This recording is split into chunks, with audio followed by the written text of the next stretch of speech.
Announced in 1995, the Sega Neptune was meant to be a Genesis and 32X combined into a single console, but it never made it past the prototype stage. Sega ultimately scrapped the project, leaving it as little more than a what-if in gaming history. But yet again, modders do what Sega don't. This time around, a talented modder named COSAM designed a motherboard that Sega itself may have created for the Neptune. What you see here is a completely custom motherboard built from the ground up, using all original Sega silicon from the Genesis and 32X. Could this have been the Neptune that we were always meant to have? Well, let's dive in and take a closer look.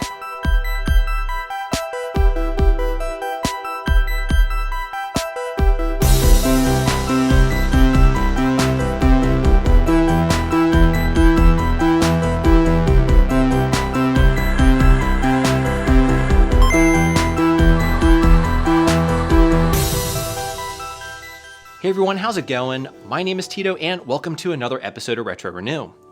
Today we're diving into an incredible project that gives us a fascinating glimpse into what a real Sega Neptune motherboard might have looked like. This fully custom designed motherboard that you see here was created by Steve, better known online as COSAM. Now what he did here was essentially remove all of the proprietary integrated chips from both a Sega Genesis and 32X and then transplanted them onto this board here, effectively giving us a true Sega Neptune. But rather than hearing it from me, I want to turn it over to the mastermind behind it all, COSAM. Hey Tito, thanks for having me on. And first off, congratulations on the build. Looks really great. First things you probably know about the project itself is that it was at least partially inspired by your previous Neptune video. I looked at it and I wondered what would it take to combine both of these consoles into one PCB that would fit in the same case. And theoretically, it's not that difficult. I mean, the schematics are out there, you just need to join the dots. That only took a couple of days. Most of the work was in the PCB layout side of things. That was probably a couple of months before we got to the stage of working prototype. And after that was a much longer period of testing by a lot of other people as well. So shout out to Zaxor for providing the modern replacement power circuit. Chrissy, who did one of the early builds and did a lot of work on the PCB assembly side of things that I didn't understand.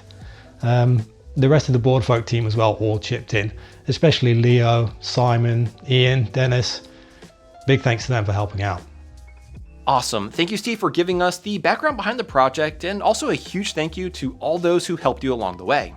So as Steve mentioned, most of the work that went into this was essentially fitting the schematics of the Genesis and 32X onto a single board, and one that fits into this beautiful recreation of the Neptune shell, which was designed by Divizix.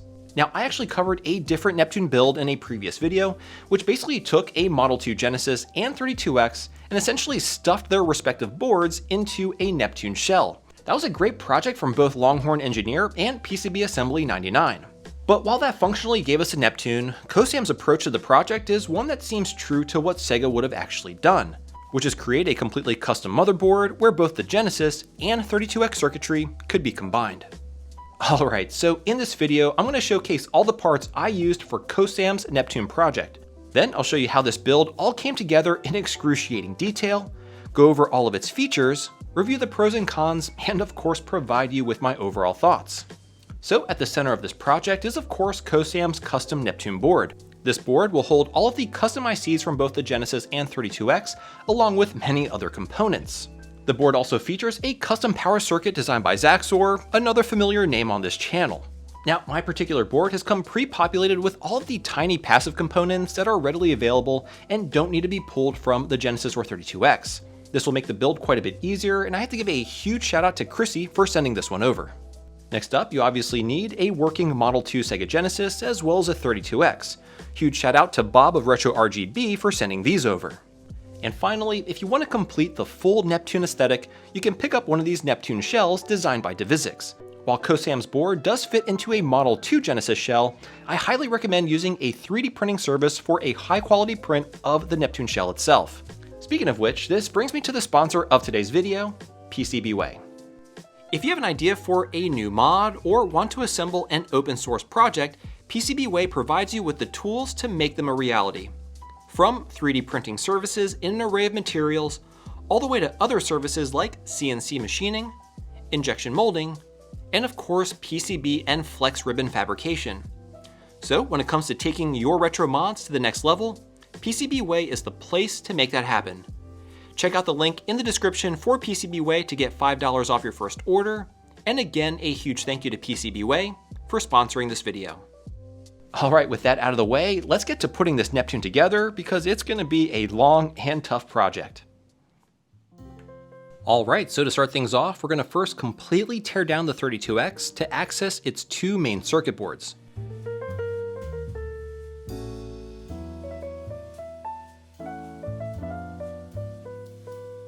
Then we'll separate the two boards by desoldering a few wires and removing the ribbon cables that connect them together. This board right here has the majority of the chips that we need, but according to COSAM, some of them may be glued to the PCB. So I'm going to place the entire board into some isopropyl alcohol to hopefully break down the adhesive. We'll set that aside for now while we go ahead and work on the Model 2 Sega Genesis. So we'll go ahead and tear it down to also get to the motherboard. We'll need to remove pretty much every single integrated chip on this board, as well as a few other components like the cart reader. My first attempt at doing this was by simply using hot air, which really didn't seem to work out too well, as the solder was being very stubborn. So COSAM actually recommend to use some low melt solder like ChipQuick, which proved to work extremely well. The way that I went about doing this was just putting a small amount of ChipQuick near the pins and then working them into the pins. Using some high quality flux will really aid in this process. After applying ChipQuick to basically all of the pins, we can go ahead and go back over it with some hot air. And just like that, it comes right off, super easy. Now just rinse and repeat for all of the required chips on the motherboard.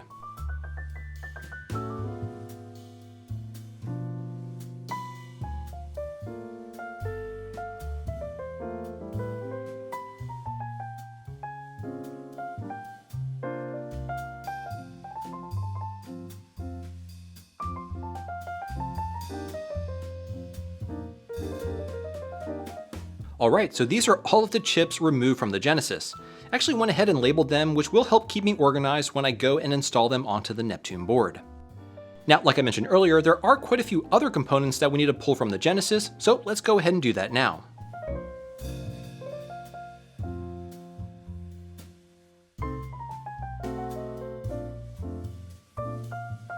Now, for components like the controller port and the cartridge connector, you will need to drill out the rivets in order to remove them.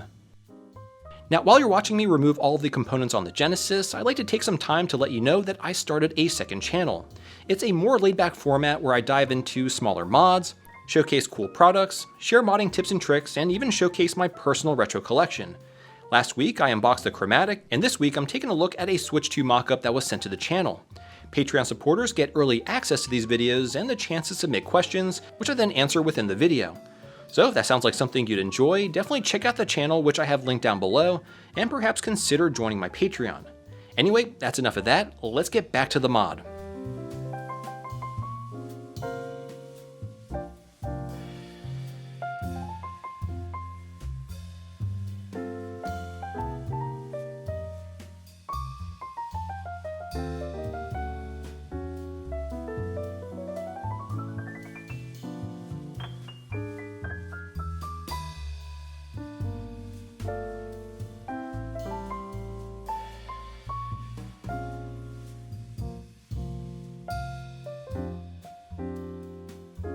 Alright, so we pretty much got everything we need from the Genesis. Now let's move our attention back to the 32X.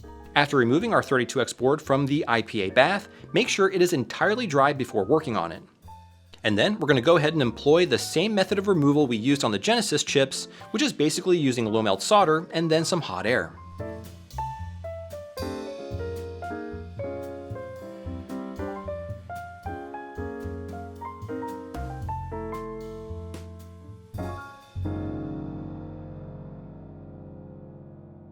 Now, out of all the chips on the 32X, this one here was the only one that was glued down, so I had to use my tweezers to gently pry it up. Here you can see the glue residue that was left behind. Anyway, let's continue removing the other chips.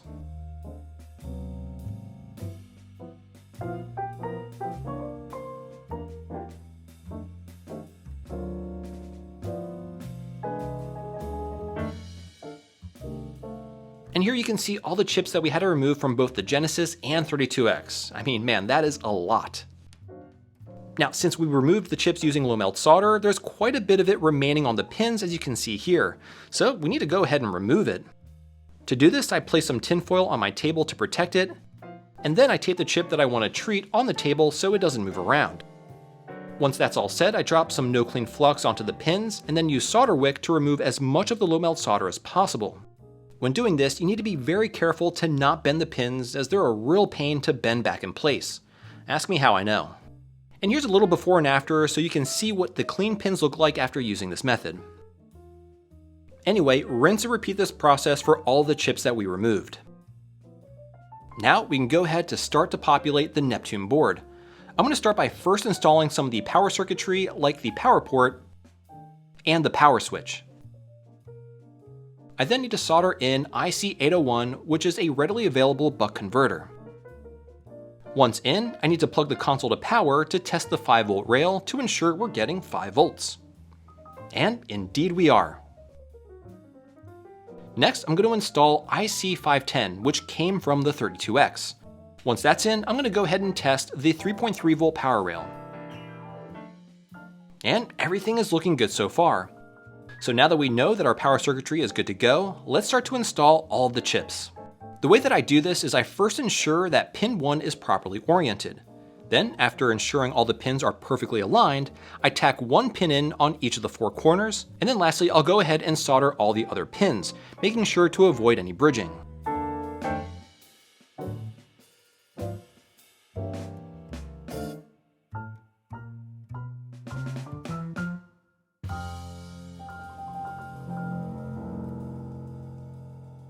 And when you're done, you should get something that looks like this. And again, just rinse and repeat until all of your chips are soldered onto the Neptune board.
Eventually, after a lot of patience, you'll end up with a board that's pretty much populated with all the integrated chips from the Genesis and 32X, but we're not done quite yet.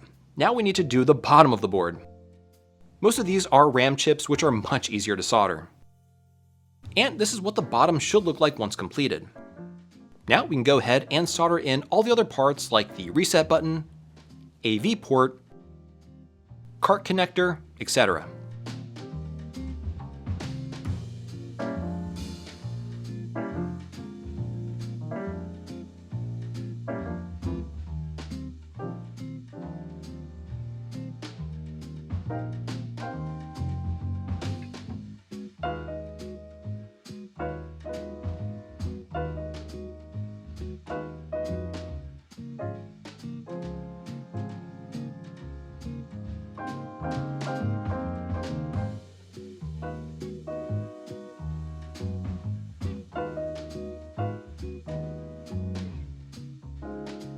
Now, one thing to note here on the controller port is you may need to trim some of the plastic, which in my case was blocking some of the through holes for the nearby components. Just something to be aware of. Next up, we're going to be installing brand new capacitors that I got from Console 5. I bought a set for both the Model 2 Genesis as well as the 32X just to make sure all of my bases are covered. These are all simple through-hole caps, so you know the drill. I do recommend using COSAM's interactive bill of material, which will show you where each of the capacitors need to go as well as all the other components. It ended up being super helpful.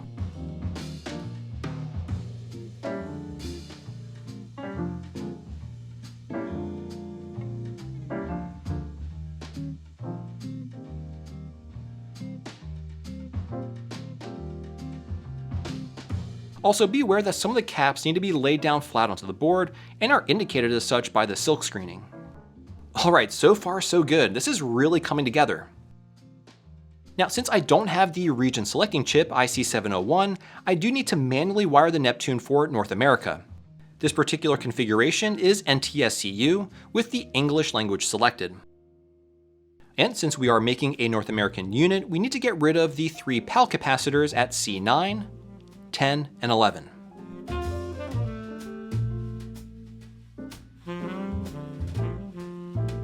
And if you want to make use of the Sega CD add-on, you will need to bridge these 2 points here. And lastly, this diode here from the 32X needs to be installed as shown, with one of its legs attached to the side of either of these 3 components. The latest revision of the board actually fixes this issue, so you can install it normally. Alright, so the board is basically complete, but now let's see if it actually works. And unfortunately, as expected, I got a blank screen. This means I need to go over all of my work and see if there's any issues like bridged pins. I went over some areas that looked suspect and touched them up. After inspecting and reworking a few chips, let's go ahead and retest. Starting with the Genesis game, it looks as though things are working, which is such a relief.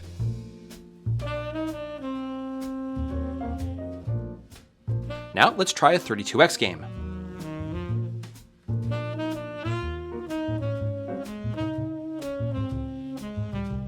Alright, I can't believe it. It seems like everything is working. The last test to do is the Mars test, which is an actual 32X test ROM. If we get through this, we know we're good to go.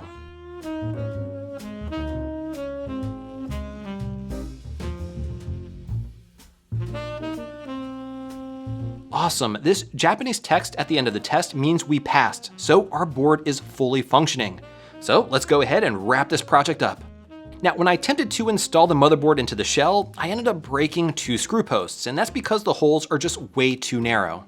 So I got out my drill and made the holes wider. I used a 7/64 drill bit, which seemed to be the perfect size. Once done, I went ahead and installed the board.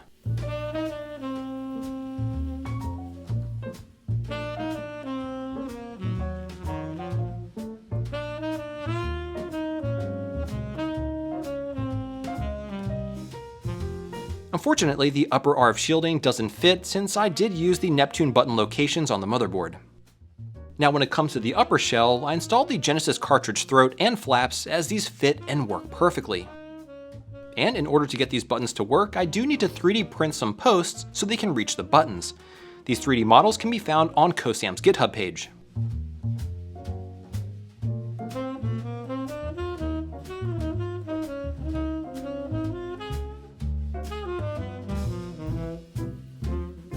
I then used some 5-minute epoxy to attach the post to the buttons. Make sure you install each post on the correct button.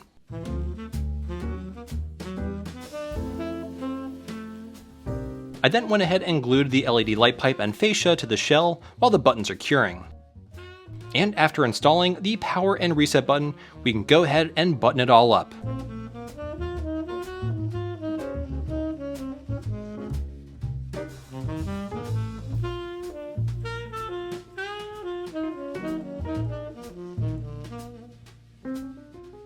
Lastly, I salvaged the rubber feet from the Genesis and put them onto the Neptune. And there you have it, folks, the closest thing to having a real Sega Neptune. This is without a doubt one of the most difficult mods I've ever done on the channel, but I can safely say it is also one of the most rewarding. The fact that this mod exists is amazing and a clear testament to the dedication and pure love that goes into a project like this. This is truly the closest we will likely ever be to what an actual Sega Neptune may have looked like back in 1995. Anyway, let's get into the meat and potatoes of it all and see what kind of features this project has to offer. Now obviously, the biggest feature is we can now play our 32X games in this all-in-one console with no add-on device necessary. And to that end, we can of course also play our regular Sega Genesis games. And for those that are curious, devices like the EverDrive Pro also work flawlessly for playing those Genesis and 32X games. However, you do still get the 32X detect error if you attempt to play Sega CD or Master System games from the flash card. But obviously the focus here are 32X games, so that's not really a huge deal breaker for me anyway. Now one thing that I'm personally curious about is the ability to play Sega CD games. The Neptune does have the Edge connector expansion like a regular Genesis, so it appears it can connect to the Sega CD add-on. Ideally, you would pair this with a Model 2 Sega CD, but I unfortunately only have a Model 1, but it should work all the same. In order to get the Neptune to fit, I did have to remove all of the rubber feet, but this may just be because I'm using a Model 1 and not Model 2 Sega CD. Regardless, let's go ahead and power it on. Nice, we get a Sega CD boot screen. Now let's see if it'll launch a game.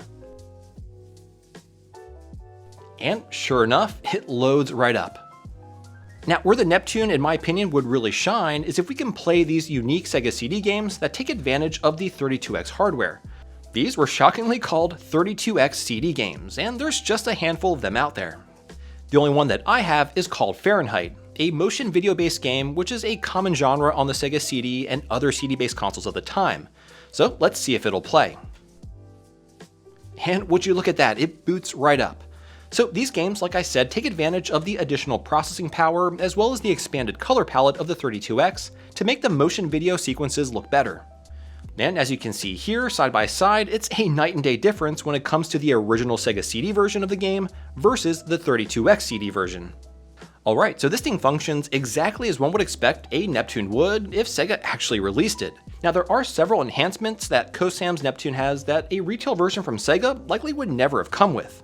The first one being built-in triple bypass circuitry. Those familiar with the Genesis know the triple bypass mod gives you the best possible video output quality out there, and well, this Neptune mod includes it.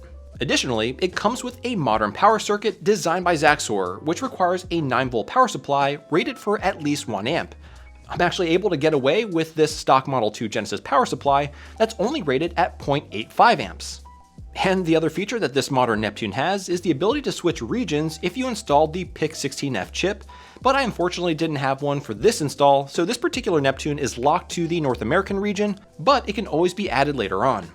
Anyway, the other features that I want to go over have to do with how this differs from my prior Neptune project, which as I mentioned previously is essentially a Genesis motherboard and 32X motherboard flattened and crammed into a Neptune shell.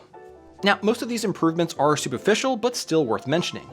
First, since COSAM's Neptune is on a single board and not 2 boards stacked on top of each other, you can see that the cart sits further down in the body of the shell, presumably providing more support to the cartridge from external stresses.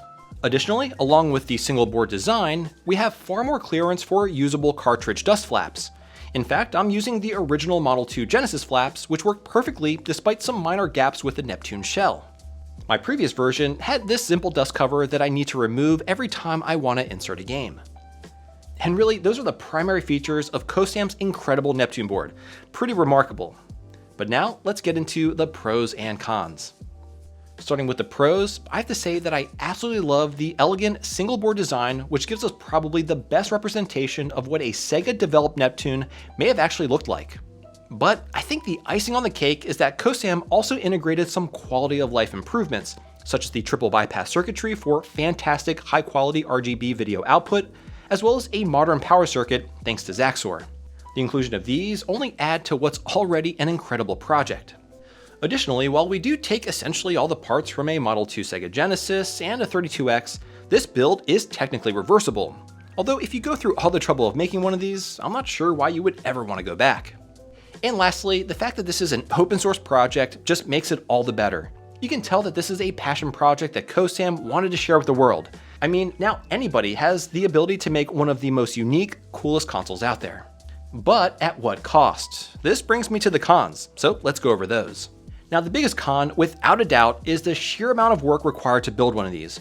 Removing multiple integrated chips and meticulously resoldering them onto a brand new board makes this mod a challenge reserved for those with both the technical expertise and determination to see it all the way through.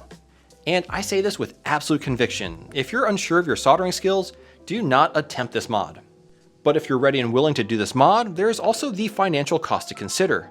You can get a pre-assembled board like this one that Chrissy sent to me with lots of the smaller components already installed for about 70 bucks. The 3D printed shell is around another $300, and then you have to add in the cost of a donor Genesis and 32X. All in all, you're likely to shell out around 500 bucks in parts alone, which is certainly not an inexpensive project. And lastly, while the shell design is fantastic, there are still some wonky things to it, like the buttons, which are a bit finicky, and the flaps, which, if you're like me and went with the original ones, don't entirely match up to the shell. Now, before we close out this video, I actually want to turn it back over to COSAM to tell us a bit more about some future projects that he's working on, which honestly sound pretty incredible. Future projects. Yeah, there's a couple of PC Engine things in the pipeline. I'd like to get those finished off soon. Main thing I was working on recently is, do you remember the Nintendo PlayStation prototype, which was a Super Nintendo combined with a CD-ROM drive? Never released, of course. But Ben Heck did a series of videos repairing one of these prototypes a while ago, and I looked at that and thought, well, it would be cool to recreate that. I do have some PCBs made, very preliminary stuff. It's basically the most complicated yet incomplete Super Nintendo at the moment. It'll run a game, it'll run the BIOS for the CD system. That's pretty much it. Just starting to work on the actual CD-ROM side of things, which is pretty complicated. But I don't know, might never work, but it's fun to work on. Wow, Steve, that sounds absolutely amazing, and I'm actually really excited and looking forward to that Nintendo PlayStation project. Well guys, there you have it. COSAM's Sega Neptune Project, one of the absolute coolest Sega Genesis mods out there. Now, if you enjoyed this video, I really think you'll like this one here, so check it out. And as always, thank you all so much for tuning in today, and I'll catch you again next time.